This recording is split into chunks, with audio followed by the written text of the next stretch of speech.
murakaza neza nka nezero sabwa kugusaba tukabana mu munezero wuje umuneza nyemerera inyegere nta kunyerera tsinda ndi matsinda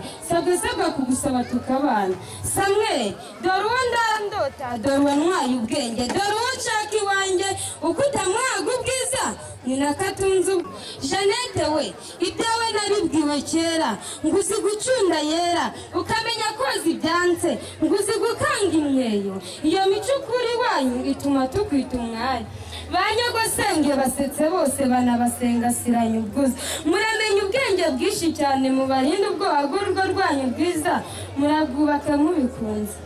umwami wacu ntabarinde Kristo Yesu abane namwe Yesu Kristo arabakunda yarabarinze igihe cyose kandi n'ubari kumwe namwe Ihogoza kamikazi cyuso ikirezi akariza batamuriza mukobwa inka amaso y'inyana mu mararungu muhorakeye humurashenge wakunze ugukunda kandi wicaye n'ugukunda Samuel we gasitare kumugisha usimbuka umuvumu nyerere mu munezero usinzirizwe n'amahirwe utangurwe n'ugukunda imico myiza ibyo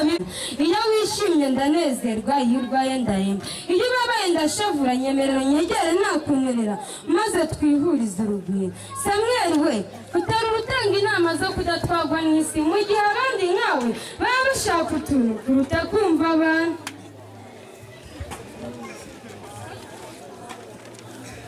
mimi ninaitwa Samuel njewe nitwa Samuel hata kula ni shida Jane na kuja byabaye ikibazo kubera ingira wengine nyumbani wazazi wako wakuone ngwino mu rugo ababyeyi banje bakubone ninataka babone muko wako wakeje ndashaka ngo babone umugore wanjye w'ejo hazaza ninataka babone na roho shaba ndashaka ngo babone ukuntu afite umutima utatse ubwiza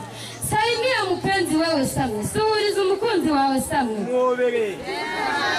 Anjema na kirafiki nibabapigia makofi na vigeregere inshuti n'abavandimwe banyu nibabaha amashimwe muru mbifurije urugo rwiza Jeannette we wazazi wako wanagushuguru kuwa ababyeyi banjye baragushima nababarikia amani ya Mungu mbifurije amahoro y'Imana Jeannette we Dunia si mubaya watu ni babaya iyi si mbi abantu nibo bari kubwiyo mpamvu Mungu yangu ninataka izababarikire muvulana msichana Imana nibishaka izabahe hungu na kongo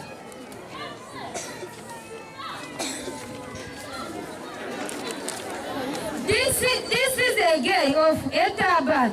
Jeannette we uteye amabengeza everyone people want a good job buri muntu wese abifuriza akazi keza good is blessing Imana ibaho umugisha Asa is the solution to given umva Samuel niwe mbwira dore rubanda bagira yabo urahinga ngo umaze ibigunda utahinga ngo umunebe uratanga ngo umaze ibintu utatanga ngo igisambo urabyara ngo wimaze ubugumba utabyara ngo umungumba nagira ngo umenye neza yuko namwemera wa rubanda umva Samuel ndacyakubwira dore Jeannette yaragukunze nguyu aje ari ingwa yera utazamugira imbwa ye nguyu aje ari igisabo utazamuhindura igisabo mu mahoro ngijye bangajyananiye abatutira batongana muzabane mu munezero uje umuneza dore imiryango yaragutanze inshuti zanyu n'ibyo zishaka na pasiteri yabishimangiye igisigaye ni ukwibanira umva Jeannette ndacyakubwira uwo Samuel ureba Imana yawe niwe Imana yaguhaye cyo musanganiza umutima ukeye kuko yaragukunze nahasubikiriye none sisoje sigiye abandi nzasubukura nibishaka nashimishwaga no gushima Samuel nzamusingiza aho ndi hose Solange nukora mu batana kwibwira batanazi umuhanga mu guhanga umuhanzi w'umuhanga urangana ubuhanga urangara ubuhangaje umusizi usigara bagasigara basiganuza uw'Imana yasize amavuta isigiriza usingiza Samuel aho ari hose mirere na mirere iteka ryose murakoze Imana ibarinde amashyi